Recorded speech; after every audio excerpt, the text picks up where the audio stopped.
Salut les amis, Antoine de Toys Tracker. Aujourd'hui, je reçois ça.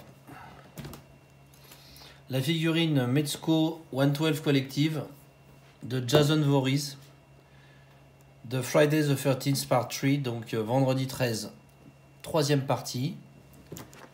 Je ne suis pas un habitué des figurines de films d'horreur, j'en ai très peu, voire pas du tout. Mais je ne sais pas pourquoi celle-là m'a tenté, elle m'a fait de l'œil. J'ai trouvé que d'après les photos que j'ai pu voir sur internet ou ailleurs, j'ai trouvé que les vêtements, les accessoires avaient l'air vraiment super réalistes. Donc je me suis dit tiens, allez, ça sera ta première figurine de film d'horreur. Lance-toi. Et donc j'ai commandé ça. J'ai commandé ça chez TNS. Mais vous la trouvez également sur eBay, hein, vous la trouvez partout. Et j'ai payé ça à peu près $90. Voilà les amis. Donc on regarde ça tout de suite. Donc une boîte classique donc de chez Mezco qui se soulève de cette façon. Alors on regarde quand même au dos ce qu'il y a. Au dos on a donc, j'ai pas enlevé le plastique là, je vais quand même vous l'enlever, ça il n'y aura pas les reflets. Voilà, ils protègent beaucoup leur boîte Mezco, donc vous avez des plastiques dans tous les sens. Donc là vous avez les deux têtes, le masque, vous avez toutes les mains, tous les accessoires qu'on va regarder en détail dans la boîte, le socle, la tige, et puis des photos extraites, des photos de la figurine mis dans des situations avec des décors, etc. Devant le logo Friday the 13th, par 3, pardon. Ici, super couteau ensanglanté sur le côté, et la même chose de l'autre côté. Voilà. On enlève ça.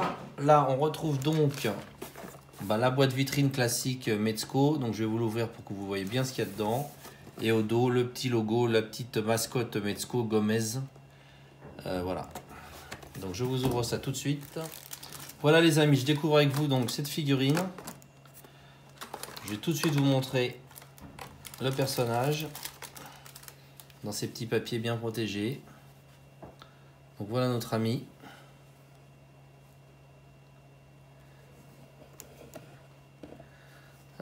Premier abord, ça a l'air d'être quand même aussi du super boulot, hein.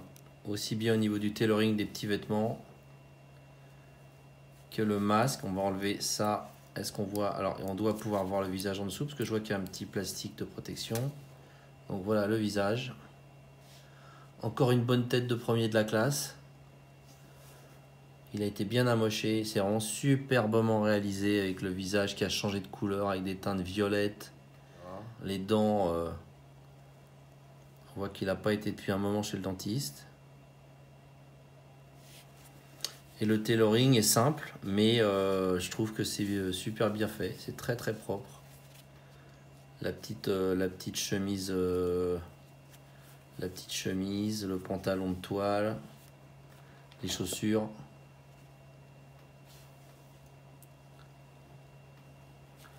Bon, les chaussures, il n'y a pas énormément de weathering, ça c'est un peu dommage. Ils auraient pu peut-être les salir un peu plus parce que bon, on imagine qu'il ne doit pas très souvent faire ses chaussures, le père.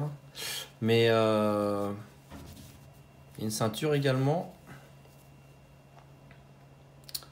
Ceinture, t-shirt blanc en dessous. Et puis un visage qui est vraiment incroyable, hein. Pas de problème de couleur a priori entre le cou et la tête. On regardera les articulations tout à l'heure. On va le mettre là en attendant. Donc le petit casque, enfin le petit masque plutôt de joueur de hockey. Voilà. Super mignon. Super beau.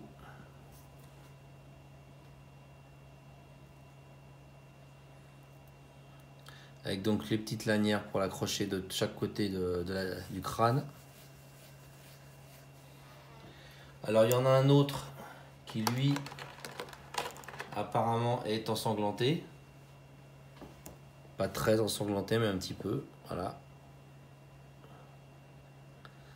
Ou à mon avis on doit pouvoir mettre, parce que là il y a une belle entaille, on doit pouvoir mettre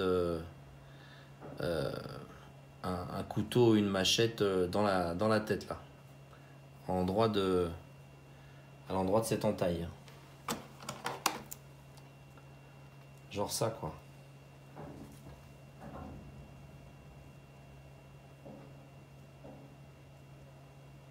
Pas mal le rendu aussi du sang sur la lame. C'est plutôt bien rendu, c'est plutôt bien traité. On regardera après les accessoires. Enfin donc ça c'est donc l'autre masque, masque donc avec le sang et l'entaille. Après comme accessoire qu'est-ce qu'il y a? Alors il y a une tête alternative. Alors là aussi, alors là c'est justement celle où il s'est pris le coup de machette parce que vous voyez elle est toute ensanglantée. Là il a pas l'air d'être à la fête, il a une belle entaille dans le crâne. Il a le visage en sang. La moitié du visage et le sang a coulé. Je vais te faire une mise au point sur la tête là.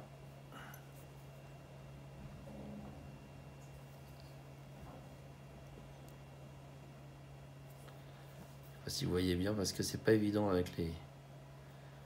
Voilà. Mais vraiment, je trouve que les visages sont superbes. Hein. Les yeux, la bouche.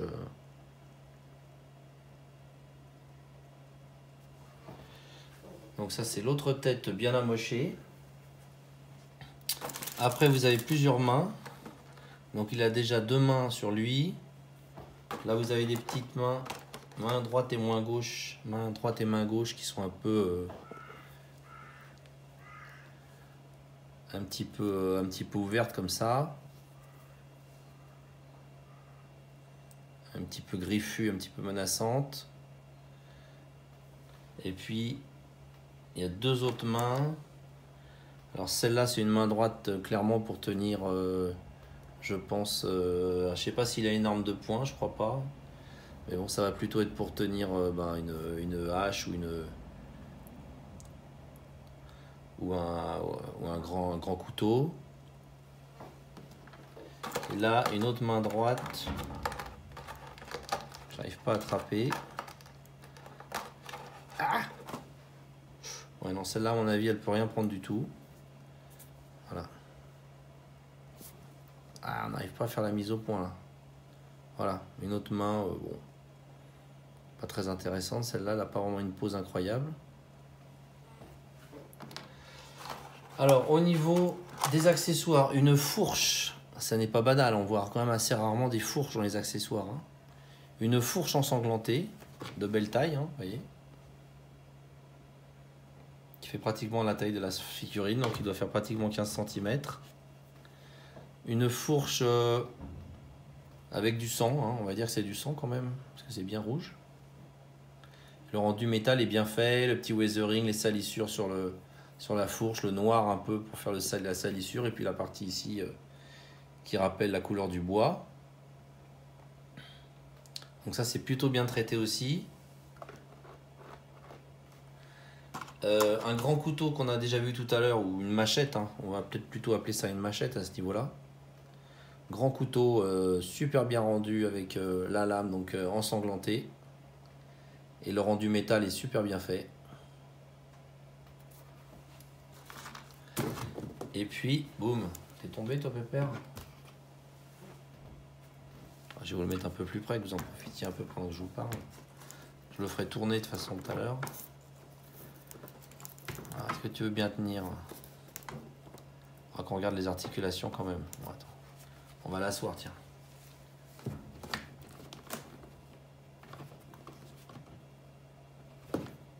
Bon, bah, il va faire une petite sieste.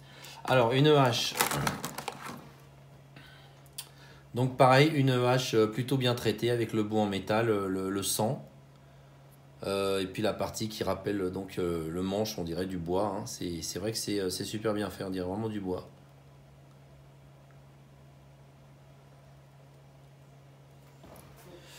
Voilà, après qu'est-ce qu'il y a d'autre? Bah, c'est à peu près tout. Je ne sais pas s'il y a des surprises dans le deuxième tiroir, je pense pas. On va quand même regarder. Donc là, un très très beau socle qui va ravir tous les amateurs de la licence. Très très beau socle qui reprend l'affiche du film. Alors pourquoi c'est tiré de du numéro 3, je ne saurais pas vous dire. Je ne suis pas un grand spécialiste des films d'horreur. Donc vous devez savoir pourquoi. Je pense que c'est peut-être dans le 3 qui se prend un coup sur la tête, j'en sais rien. Enfin celui-là c'est tiré du 3. Voilà. Et puis en dessous qu'est-ce qu'il y a? Non, bah ah si, oh là là, j'avais pas vu. Si, il y a des armes. Il y a des armes, il y a une tige, il y a tout ce qu'il faut. Alors, on y va. On y va. Toujours dans le magnifique décor de mon ami Alain. Alors ici, qu'est-ce qu'on a? Alors ça c'est un harpon, une sorte de... Ça doit pas vraiment s'appeler un harpon, parce qu'un harpon ça se met au bout d'un fusil, je pense. D'un fusil sous-marin. Je sais pas, vous saurez peut-être. C'est une sorte de harpon mais avec un manche. Hein. Harpon ensanglanté, c'est bien traité aussi le rendu là du bout du harpon là, un peu ensanglanté. Toute l'arme est d'ailleurs, enfin tout le harpon d'ailleurs a des traces de sang. Et c'est vrai que ça donne vraiment l'aspect du métal avec le petit manche qui est super mignon là. Donc là, on a un fusil sous-marin.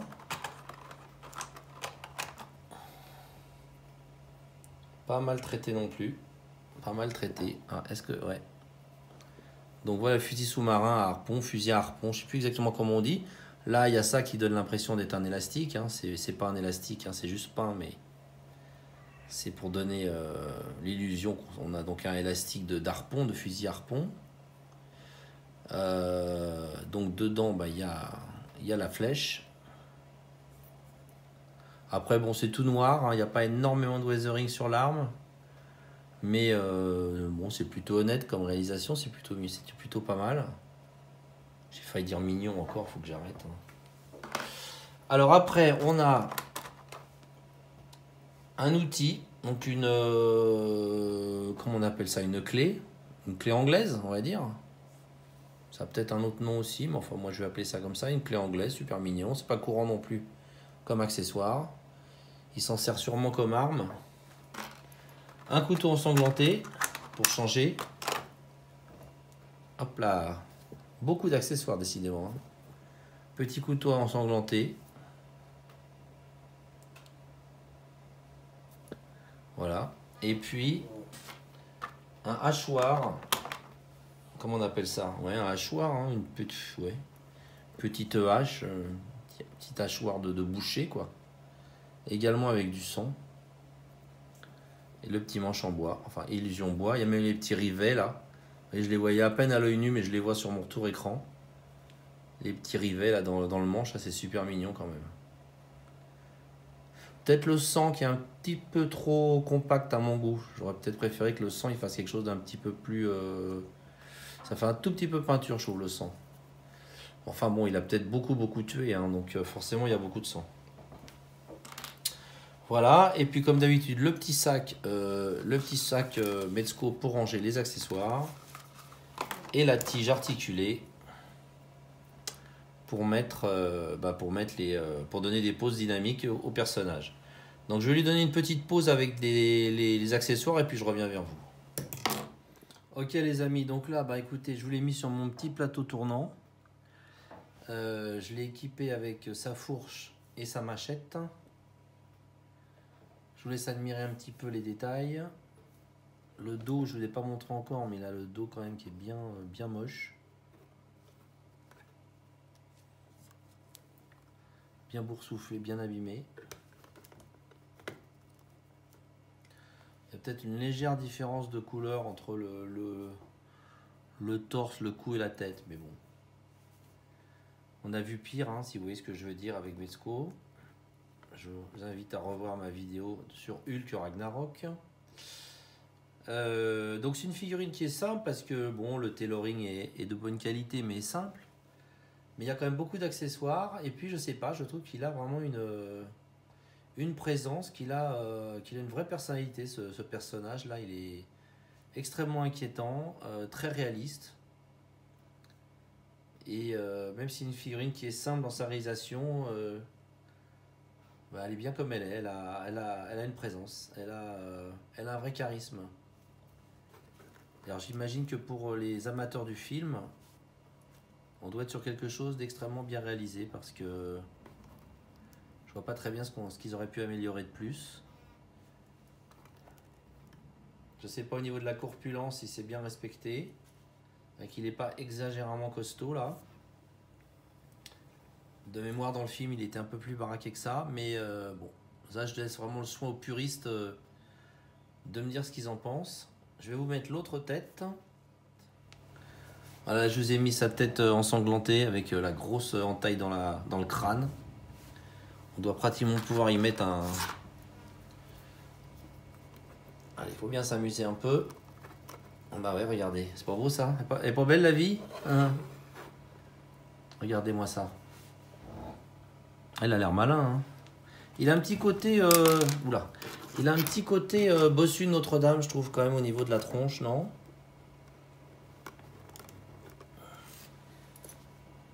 Ah oui, la hache tient bien, je pense que la machette doit bien tenir aussi, le couteau, tout, le hachoir, on doit pouvoir tout mettre là.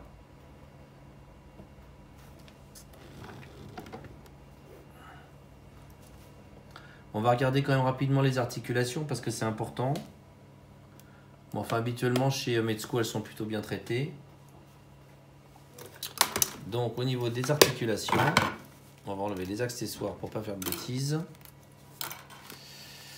Qu'est-ce qu'on a là? On a double jointure, double articulation donc sur le coude. Donc ça donne la possibilité de faire beaucoup de pauses. Bon, le bras, il doit pouvoir tourner complètement, mais là, avec la chemise, on est un peu bloqué.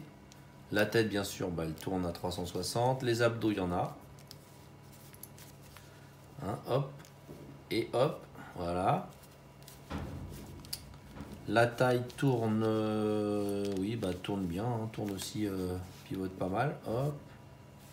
Hop. Et puis au niveau des genoux, ouais, je le sens également, double articulation donc au niveau des genoux. Vous avez une articulation au niveau de la cheville également. Donc le pied tourne complètement, ce qui ne sert à rien, mais c'est bon à savoir quand même. Non, les articulations semblent vraiment tenir la route. Il est quand même très impressionnant avec son entaille sur la tête. Hein. Voilà les amis, bah écoutez, j'espère que cette petite vidéo vous a plu. Je vais continuer ma découverte de ce personnage que je ne connais pas très bien. Mais je l'aime déjà. Regardez, comment ne peut-on ne pas l'aimer? Allez, salut les amis, ciao.